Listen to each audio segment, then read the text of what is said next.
Gemericik hujan terdengar rintihnya, yang basah bumi bisa aku lihat dari jendela kamarku.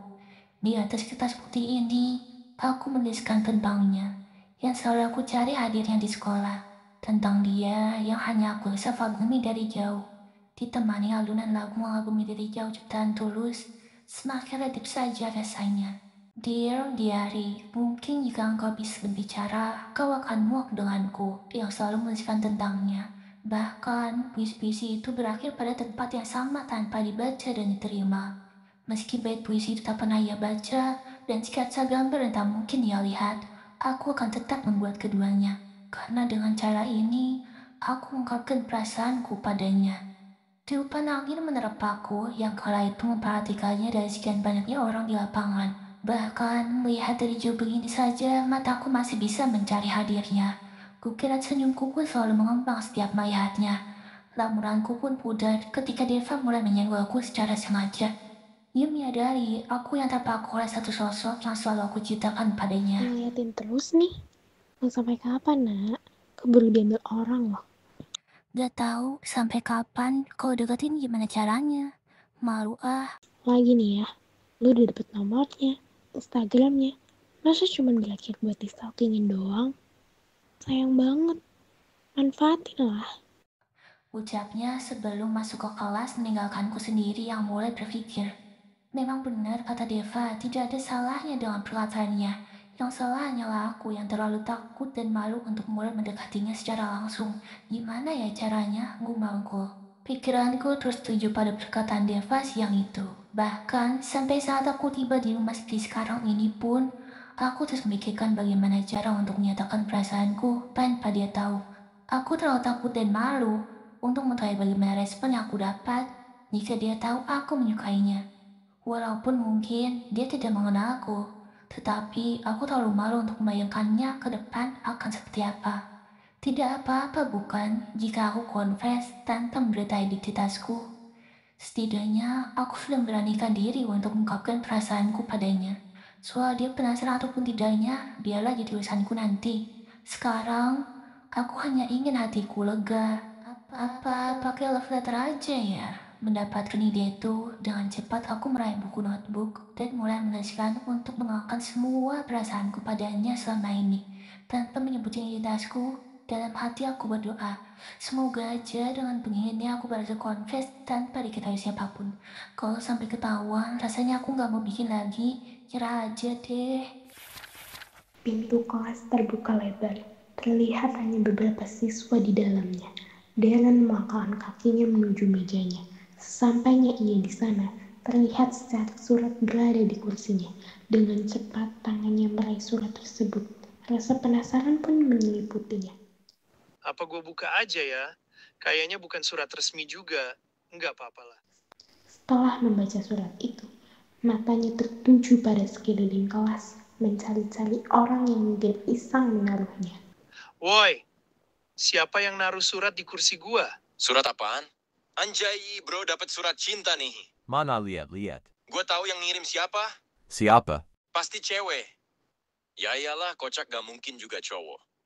Woi, Koep, disuruh Pak Dion.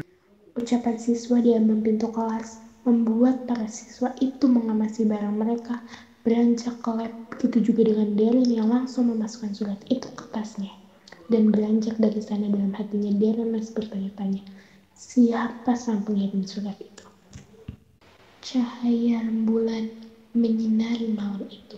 Putaran lagu Enchanted Taylor Swift dari Airport menemani Natia sambil terus men-stalking akun Instagram milik Darren yang semakin ia lihat followingnya membuatnya gundah. Rasa ragu itu memuncak. Kemudian, ia mengambil buku notebooknya dan mulai menulis surat untuk Darren dengan harap mendapatkan jawaban dari sana. Di esok harinya, Darren kembali mendapati surat di mejanya. Tanpa pikir panjang, Darren membuka surat itu. Pikirannya terus tertuju pada tujuan sang pengirim surat, yang semakin hari rasanya membuat ia penasaran. Dapat surat lagi, Ren. Gue yakin, kali ini dia pasti stalker lu. Kalau lu mau tahu, mending lu datang lebih pagi sebelum anak kelas pada datang. Yang dibilang Jean Memang benar, untuk tahu sang pengirim surat, ia harus datang lebih pagi dari yang lain. Masalahnya adalah, apa mungkin dia bisa tidur lebih awal, sedangkan hari ini saja ia tidur jam 2 pagi. Ia menarik nafas panjang dan menghembuskannya perlahan. Kepalanya terasa pening. Bel pulang sekolah berbunyi. Para siswa dan siswi mulai berhamburan keluar sekolah. Begitu juga Natya. Mata gadis itu tampak mencari sesuatu, hingga terukir senyuman tipis di bibirnya. Kemudian ia mengambil ponselnya di saku ketika apa yang dia cari terlihat di depan mata. Gadis itu tampak memfoto seseorang, yaitu Darren. Ia tampak memandangi hasil fotonya, tanpa ia sadari bahwa orang yang ia foto menyadarinya.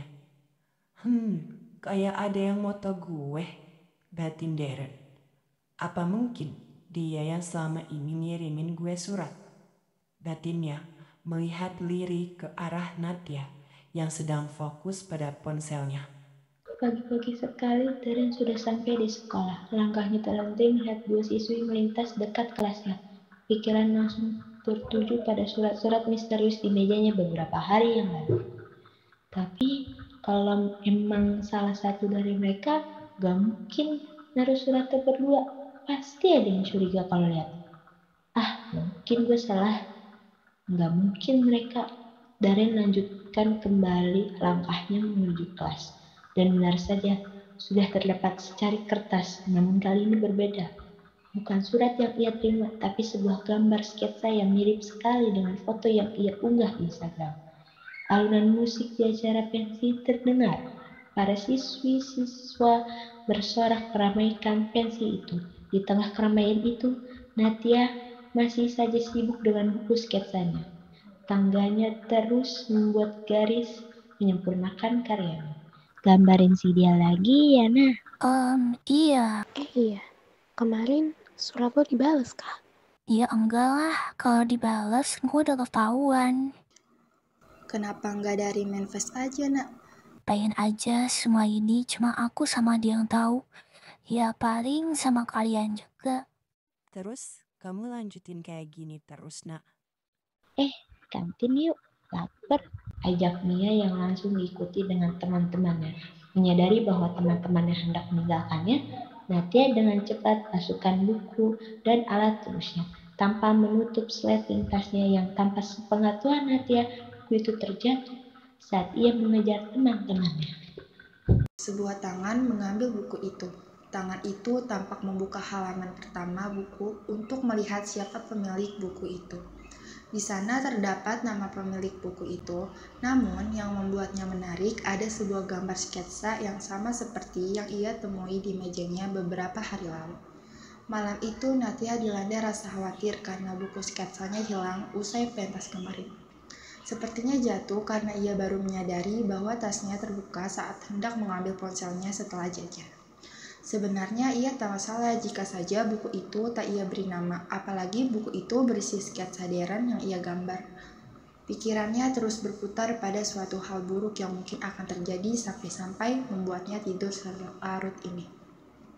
Esok harinya, Natya datang lebih awal mencari bukunya di sekitar lapangan pensi dan menanyakan ke beberapa staf yang biasa membersihkan lapangan.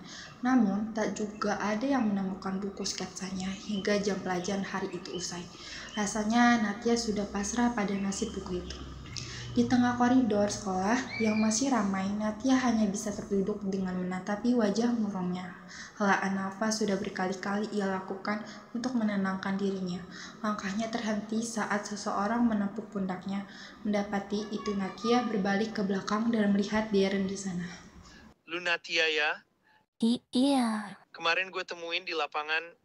Sorry ya, sempet buka bukunya. Buat tahu pemilik bukunya. Gambarnya bagus. Puisi yang lu kirim juga nggak kalah bagus. Gue udah baca. Oh ya, kita belum kenalan kan? Gue Darren. Natya.